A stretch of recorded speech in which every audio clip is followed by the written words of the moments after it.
Hello everyone, welcome back to the channel. Tonight's breaking news comes from the heart of the Middle East, a region once again on the edge of all-out war.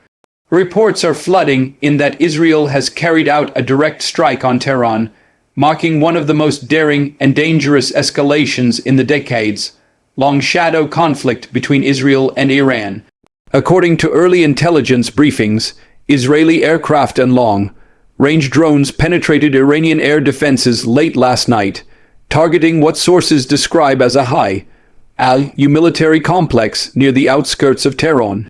This facility is believed to have been tied to Iran's advanced missile program and potentially nuclear weapons development. Within minutes of the strikes, explosions lit up the night sky over the Iranian capital.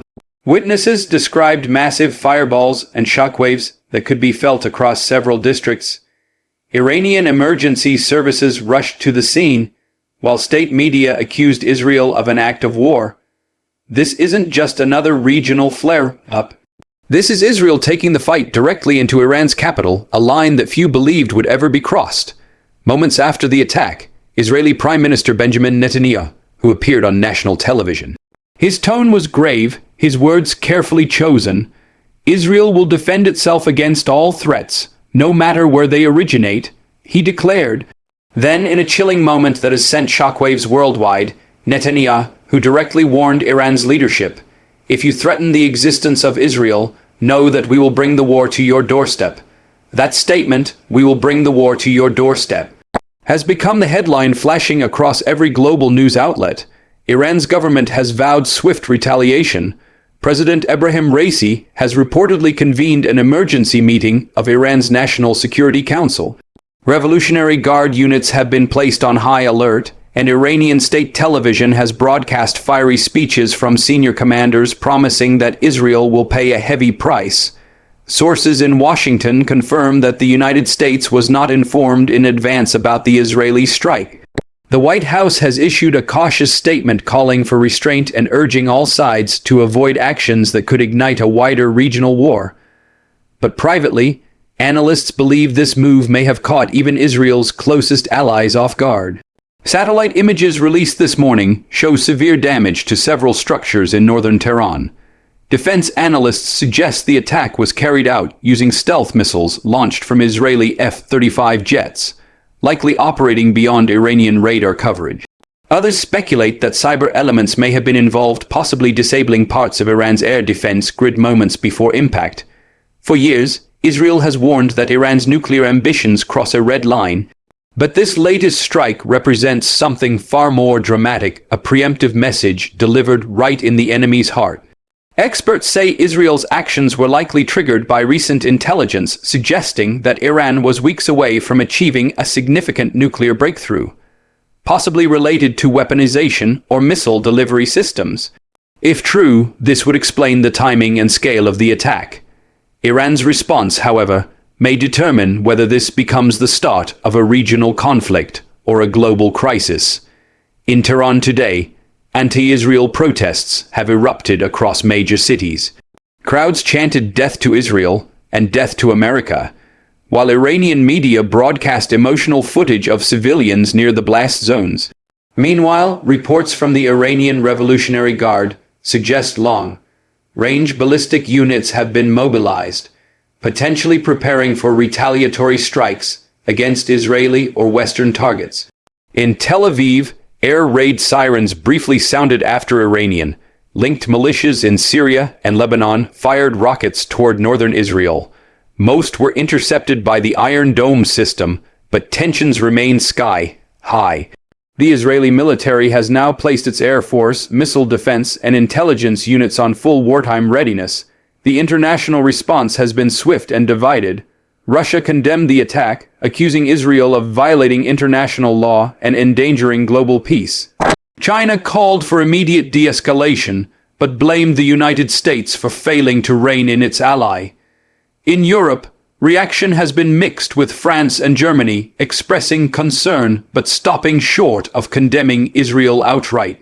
British Prime Minister Rishi Sunak stated, "Every nation has the right to defend itself, but this moment demands extreme caution." At the United Nations, An emergency Security Council session has been called.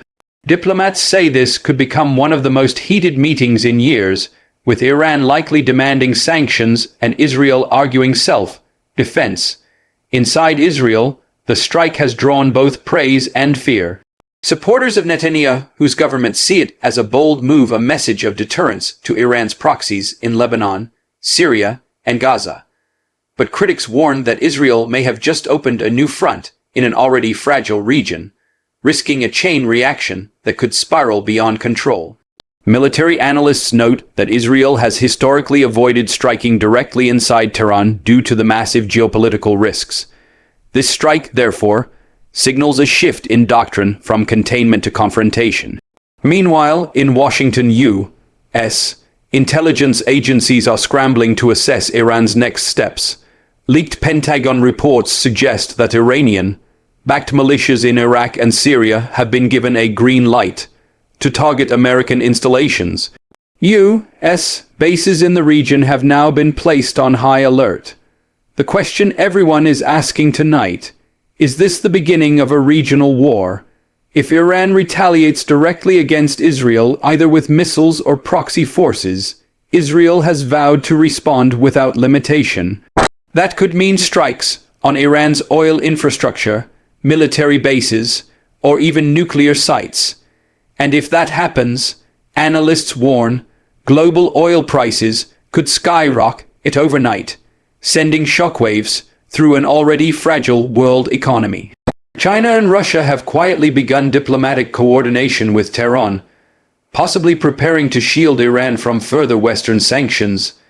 Meanwhile, the United States is holding emergency talks with allies, including Saudi Arabia and Egypt, to prevent a wider escalation. Yet, in a stunning twist, some reports claim that Putin personally called Netanyahu, following the strike, urging restraint.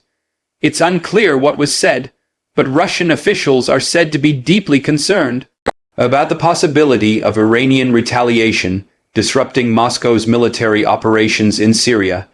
As of now, Tehran remains tense. Flights in and out of Iran have been suspended. Anti-aircraft batteries have been deployed around key facilities, and residents are being warned to prepare for possible further attacks.